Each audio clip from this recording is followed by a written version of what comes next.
Okay, so it's 2025 and I'm still using the Sony A7S III. And today I'm gonna talk about why I think you don't have to upgrade if you still have your Sony A7S III. And I know a lot of people are always asking, Jay, when are you gonna upgrade? Surely you're getting an FX3. And the answer is, I'm not upgrading to an FX3. I'm sticking with the A7S III. And today I'm gonna tell you why this camera that I'm shooting on right now is still relevant in 2025.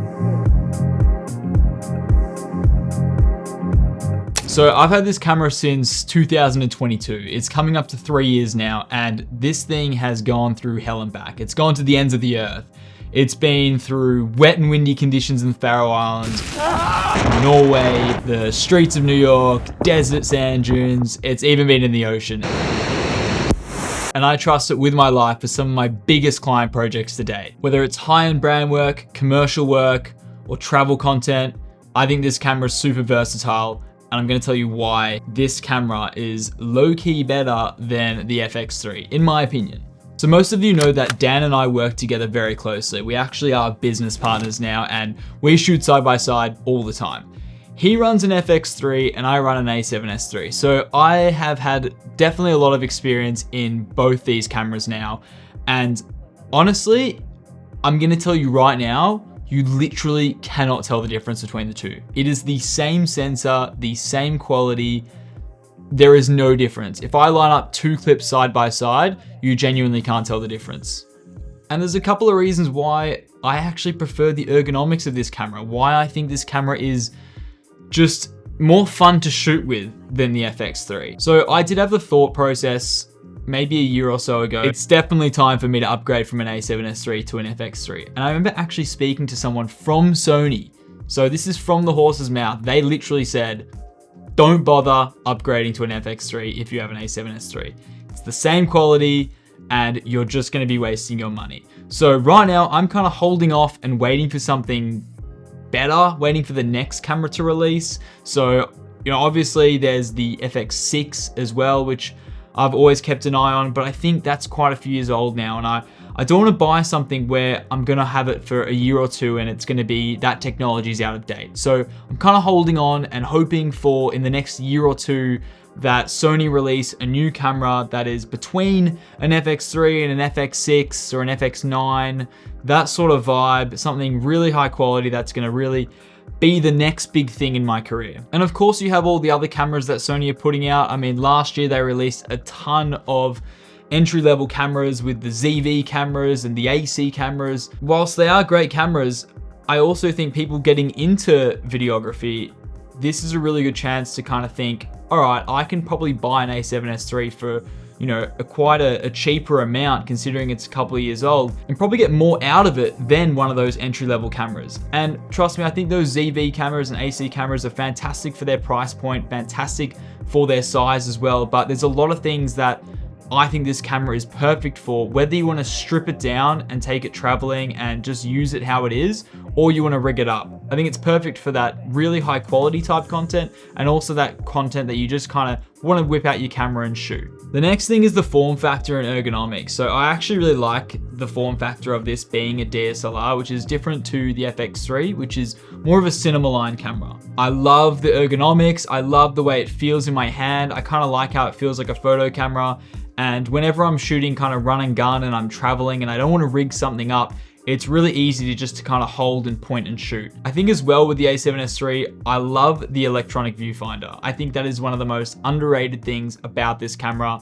The fact that when it's a really bright sunny day and you want to rewatch your footage that you've just shot and you're not using a monitor, you can just look through the viewfinder and see your footage really nice. Also, one thing about the FX3, it actually doesn't have dials on it, and this camera does, and I've set my dials to mode 1, 2, and 3 to have it so I've got 25 frames on mode 1, 50 frames on mode 2, and 100 frames on mode 3. And when I've shot with Dan's camera with the FX3, a lot of the times we often forget to change the mode. Sometimes we're shooting in mode 2 in slow motion when we think, oh, we're meant to be shooting this in 25 frames. And I never have that mistake on the A7S III because my dial is always turned and I can see it right there, whether it's on mode 1, mode 2, or mode 3.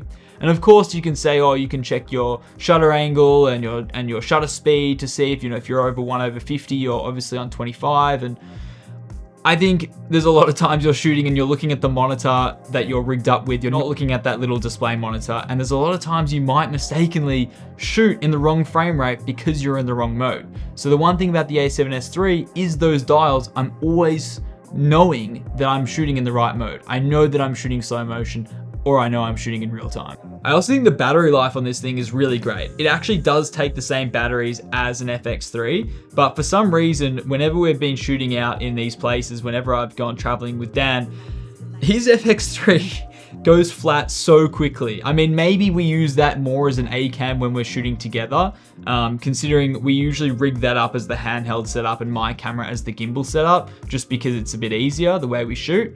And when we've kind of switched over, I've noticed that Dan's camera, the FX3, has dropped battery significantly more than my A7S III. I think my A7S III holds up really well for the battery, and I'm always impressed with how long the camera actually lasts.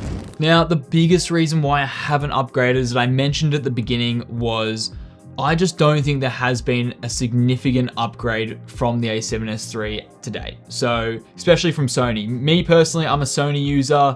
Look, I mean, I've shot with Blackmagics and I've always been tempted to buy a Red with the 16-bit RAW, and I think, you know, that would be pretty cool, but Sony have always been good to me, and these cameras have always lasted the test of time, and I think whatever comes next is going to be a big step in the right direction. I'm hoping that within the next year they put out something that is the answer to my prayers, because I feel like right now it's been a long time since Sony have released a cinema line camera or an even A7S series. I think this one came out in 2021. It's just been a long time. It's 2025 now. It's been 4 years. Technology has changed dramatically and is constantly changing and getting better and better. And Sony have done a great job in releasing these entry-level cameras that, you know, they're just flying off the market and releasing every couple of months, but I'm begging them to put out a new FX model. There are rumors circulating as well that there will be like an A7S IV or something.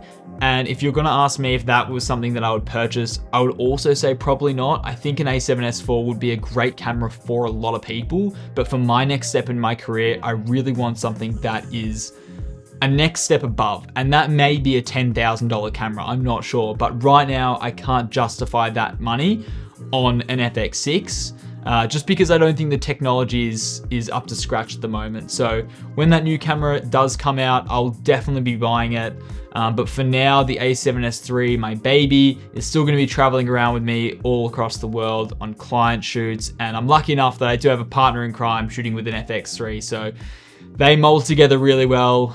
The footage goes hand in hand, and I think it's a great duo camera. So if you do have one and you wanna upgrade to an FX3, don't sell your A7S III, keep it as a B cam. But again, if you have an A7S III and you're contemplating to sell or not, just keep it. Just keep it for now. I promise you there'll be something better in the future. So I know this is a bit of a different video to what I've been doing in the past. I've kind of been doing breakdowns and those sorts of things, but I thought I'd jump on here on YouTube and talk about why I think this camera is still relevant in today, considering a lot of the time people are asking me what gear I use to shoot my videos, and the answer is 9 times out of 10, A7S III, maybe paired with an FX3.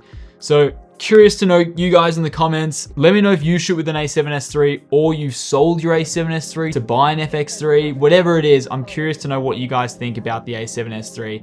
Is it still relevant? Is my opinion wrong?